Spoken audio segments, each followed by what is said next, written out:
ऐसे आपकी किश्तों में मौत होगी अगर आप गलत तरीके का खाना खा रहे हैं। भरा हुआ पेट लेकर सोने के लिए जाना बिल्कुल मना है अगर आप अच्छे से जीने में इंटरेस्टेड हैं तो। अगर आप उपयोग करते हैं या अंगमर्दन सिस्टम की योग अभ्यास करते हैं तो आप पक्का फिट होंगे। अब खाने की बात है तो भारत में कुछ हद तक ये समझ रही है, जो कि कुछ हद तक आज भी है, लेकिन दुर्भाग्य से हमारी मॉडर्न स्कूली पढ़ाई इसको पूरी तरह मिटाते जा रही है। पर इस बारे में एक संपूर्ण ज्ञान है कि दिन के किस समय पर क्या खाना सिस्टम के लिए सबसे बढ़िया है, किस मौसम में कौन सी चीज आपके सिस्टम में आसानी से पच जाएगी। इस तरह से विस्तार में एक पूरा का पूरा सांस्कृतिक पहलू है। बिना जरूरी संवेदनशीलता के खाना खाना, आप में न तो खाने को लेकर न ही समय को लेकर कोई संवेदनशीलता है। आप बस जो सामने आता है खा लेते हैं। आपको ऐसा करने की बहुत बड़ी कीमत चुकानी पड़ेगी, इसमें कोई संदेह ही नहीं है। और सबसे बड़ी बात, ये सिर्फ बीमार पड़ने की बात नहीं है। आपने अपनी जीवन शक्ति खो दी, अपनी संवेदनशीलता खोल दी। ये बहुत बड़ा नुकसान है, ये टुकड़ों में मौत जैसा है। अब अगर आप चीजों को पहले जैसी संवेदनशीलता के साथ महसूस नहीं कर पा रहे हैं, अनुभव नहीं कर पा रहे हैं जैसा आप बचपन में या थोड़ा बड़ा होकर करते थे, इसका मतलब आप आधे मर चुके हैं। तो ऐसे आपकी किश्तों में मौत होगी अगर आप गलत तरीके का खाना खाएंगे। अगर आप बस थोड़ा सा जागरूक हो जाएं तो बड़ी आसानी से जितना सारा खाना आप खा रहे हैं वो बस यूं ही कम हो जाएगा, क्योंकि आपको इतना सारा खाना नहीं चाहिए होता। अगर आप इस शरीर में ज्यादा खाना डालेंगे, आपको उतनी ही एनर्जी पाने के लिए उतनी ही ज्यादा मेहनत करनी पड़ेगी। इससे शरीर पर बुरा असर पड़ता है। आइए इसे ऐसे समझते हैं, 1960 के दशक में आपके पास वो बड़ी बड़ी फोर्ड और शेवी कारें थी, है ना, वो बड़ी बड़ी युद्धपोतों जैसी थी ना।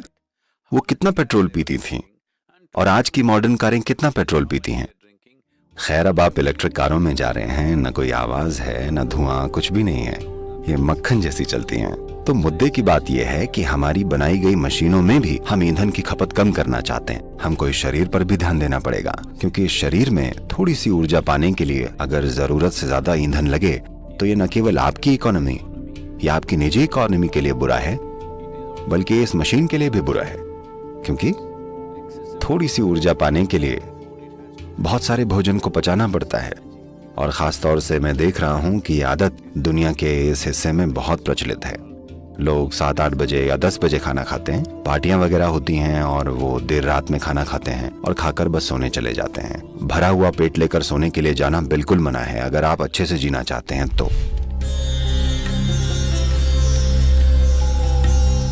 उपयोग नाम की एक चीज होती है, यानी छोटा योग, या कुछ कारगर प्रक्रियाएं होती हैं जिनका अध्यात्म से कुछ लेना देना नहीं होता।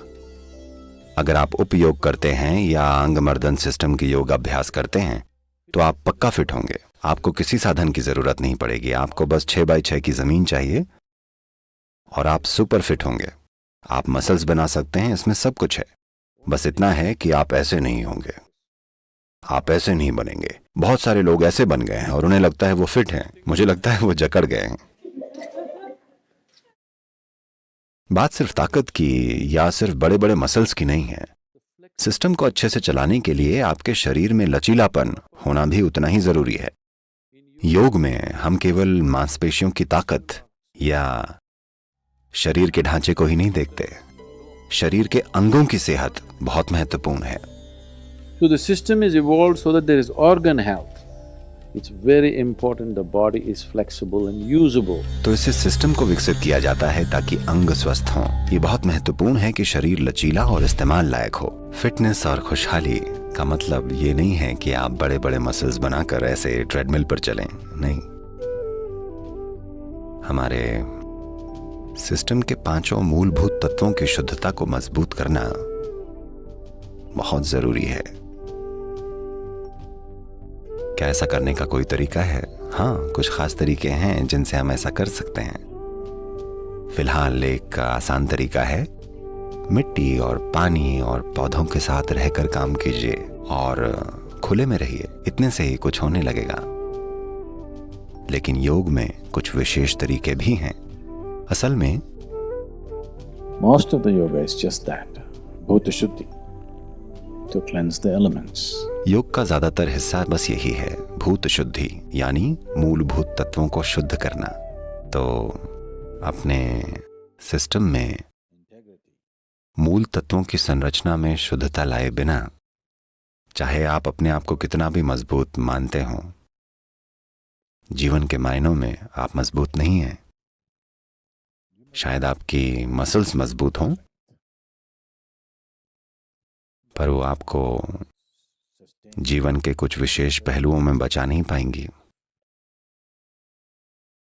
आप देखेंगे, हमेशा नहीं, पर आप देखेंगे कि कोई होगा जो बड़ा हट्टा कट्टा लगता होगा और शरीर से बड़ा तगड़ा होगा, Just one little ailment, poof, पर बस एक छोटी सी बीमारी और पुफ, वो पस्त हो जाएंगे। 2 दिन का बुखार और वो बस फुस हो जाएंगे। कोई दूसरा होगा, वो उतना ज्यादा मजबूत नहीं लगता, बड़ा मरियल सा दिखता होगा, पर आप देखेंगे कि वो कितनी ही बीमारियों की मार झेल जाएगा।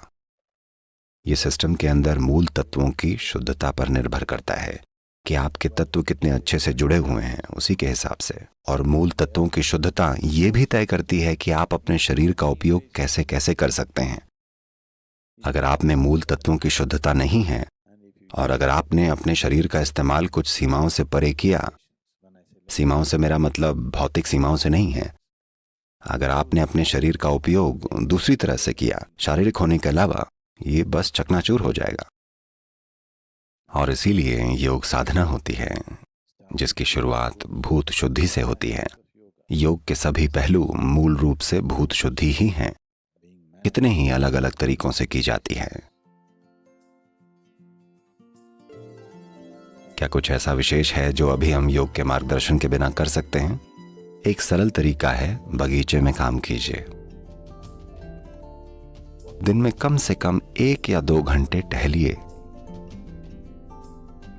विशेष रूप से रात का खाना खाने जाने से पहले या दोपहर के खाने से पहले, खासकर उससे पहले कम से कम आधे घंटे बिना जूते पहने चलिए। ग्रेनाइट पर नहीं, या तो घास पर या बाहर मिट्टी पर।